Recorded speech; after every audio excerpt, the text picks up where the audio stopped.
Share बाजार का इतिहास कई शताब्दियों पुराना है, जो व्यापार के प्रारंभिक रूपों से विकसित होकर आज के जटिल सिस्टम में बदल गया है। इसके जड़ें 17वीं सदी में 1602 में डच ईस्ट इंडिया कंपनी द्वारा स्थापित एम्स्टर्डम स्टॉक एक्सचेंज से जुड़ी हुई है। यह पहला एक्सचेंज था जिसने सार्वजनिक रूप से व्यापार योग्य शेयर जारी किए थे, जिससे निवेशकों को कंपनी में स्वामित्व हिस्सेदारी खरीदने और बेचने का अवसर मिला। शेयरों का व्यापार करने का विचार अन्य देशों में भी तेजी से फैल गया। संयुक्त राज्य अमेरिका में शेयर बाजार की उत्पत्ति 18वीं सदी के अंत में हुई। 1792 में न्यूयॉर्क में एक बटनवुड के पेड़ के नीचे कुछ स्टॉकब्रोकर इकट्ठा हुए और बटनवुड समझौते पर हस्ताक्षर किए, जिसने न्यूयॉर्क स्टॉक एक्सचेंज (NYSE) की नींव रखी।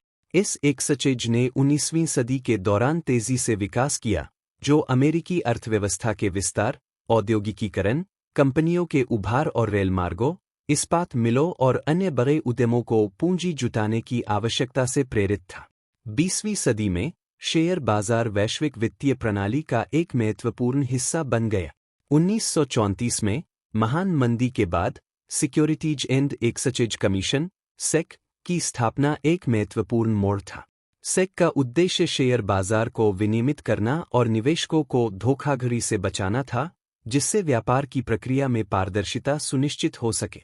बाजार में और भी उतार-चढ़ाव देखे गए, जिसमें महान मंदी और 1987 का शेयर बाजार दुर्घटना शामिल है, लेकिन इसके साथ ही यह एक्स्ट्राऑर्डिनरी वृद्धि की भी गवाह बना, विशेष रूप से द्वितीय विश्व युद्ध के बाद के आर्थिक उछाल और 1990 के दशक में प्रौद्योगिकी चालित बाजार विस्तार के दौरान।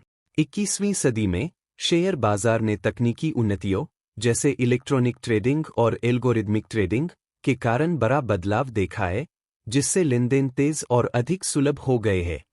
डॉ जोन्स इंडस्ट्रियल एवरेज, S&P 500 और नस्दाक जैसे प्रमुख सूचकांक अक्सर बाजार के समग्र प्रदर्शन के मापदंड के रूप में उपयोग किए जाते हैं। शेयर बाजार का इतिहास उत्थान और गिरावट की अवधियों से चिह्नित है, जो निवेशकों, सरकारों और वैश्विक अर्थव्यवस्था के बीच जटिल संबंध को दर्शाता है। इसके उतार-चढ़ाव के बावजूद शेयर बाजार वैश्विक वित्तीय प्रणाली का एक महत्वपूर्ण तत्व बना हुआ है।